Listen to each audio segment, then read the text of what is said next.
안녕하세요. 가천대길병원 외과 김윤영입니다. 반갑습니다.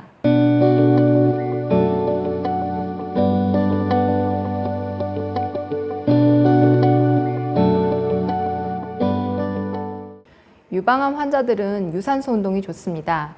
보통 심박수를 70% 이상 높이는 정도의 강도가 좋겠고요. 그리고 유방 수술 후에 양측 비대칭을 교정하는 스트레칭 및 근력 운동이 좋겠습니다. 항호르몬 요법 및 폐경 후 생리적인 신체 변화로 보통 살이 찌는 경우가 많기 때문에 적정 체중 관리가 예후에 매우 중요합니다. 또한 수술 후 체형의 비대칭으로 인한 보상작용으로 인해서 전신 통증 및 수술 부위 통증이 쉽게 유발되기 때문에 이에 대한 적극적인 교정 운동이 좋겠습니다.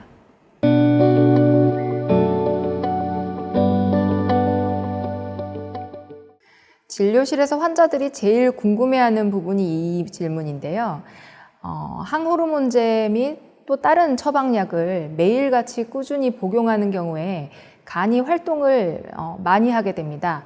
그래서 평상시에는 문제가 되지 않는 그런 건강보조식품들이 이런 경우에 매우 위험해질 수가 있습니다. 그래서 복용 시에는 늘 진료의와 상의를 충분히 하시고 복용하시는 게 좋겠습니다.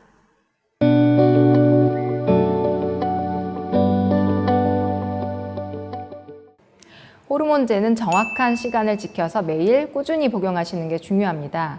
항호르몬제도 24시간을 또는 12시간을 기준으로 정해진 시간에 매일 정확히 복용하는 게 중요한데요. 타질환 약물과 동시 복용에도 크게 무방하지만 약물 상호작용으로 치료 효과를 떨어뜨리는 약제가 간혹 포함되어 있기 때문에 복용하는 약물을 담당 의사 선생님과 꼭 상의하시는 게 좋겠습니다.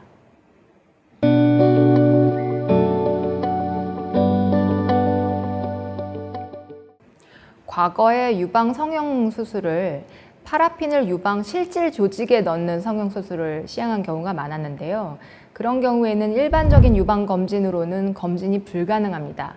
그럴 때는 유방 MRI를 통해서 검진을 할 수 있습니다만 보험 적용이 안 되죠. 그래서 대부분의 요즘 하는 성형 수술은 대흉근 아래에다 보형물을 삽입을 하기 때문에 일반적인 검진인 유방 촬영술 및 유방 초음파로 충분히 검진이 가능합니다.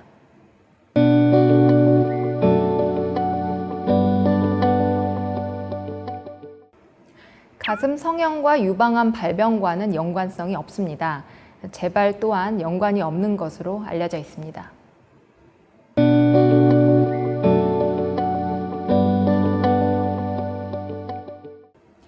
진료실에 내원하시는 환자분들이 대부분 통증이 생기면 걱정을 굉장히 많이 하십니다. 이게 재발된 게 아닌가 하는 우려 때문인데요.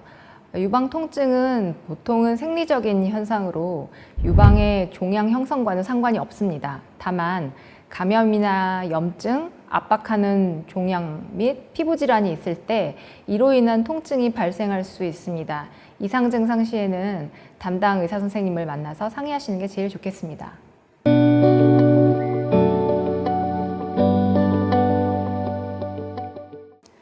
해당 음식은 유방암 예방과는 큰 상관이 없습니다.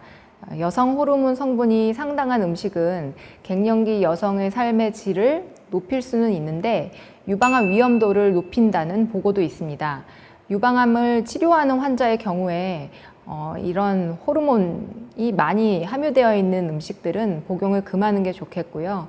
치료 완료 시에는 조심스레 복용할 수도 있겠습니다.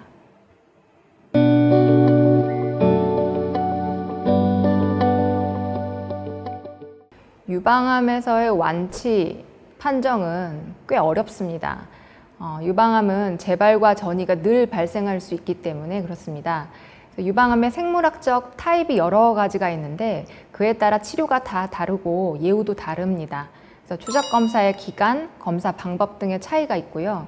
보통은 양측 유방과 유방 주변의 림프절, 또 뼈, 폐, 간 등을 살펴봅니다.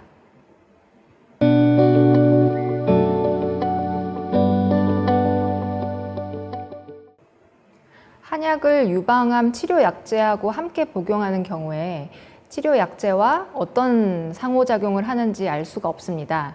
그리고 한약 자체는 간에 상당 부분 부담을 주기 때문에 간에 어느 정도 부담을 줄 것인지 예측하기가 어려운 점이 있습니다. 심하면 간 부전으로 심각한 합병증을 야기하기도 합니다.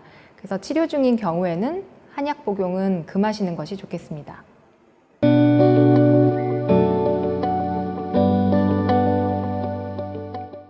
유방암 환자가 임신하는 것이 질병의 예후에 크게 상관이 없는 것으로 여러 연구 결과가 말해주고 있는데 환자 상태 및 여러 현실 요건을 고려해야 하기 때문에 담당 의사 선생님과 충분히 상의하고 결정을 하시는 게 좋겠습니다.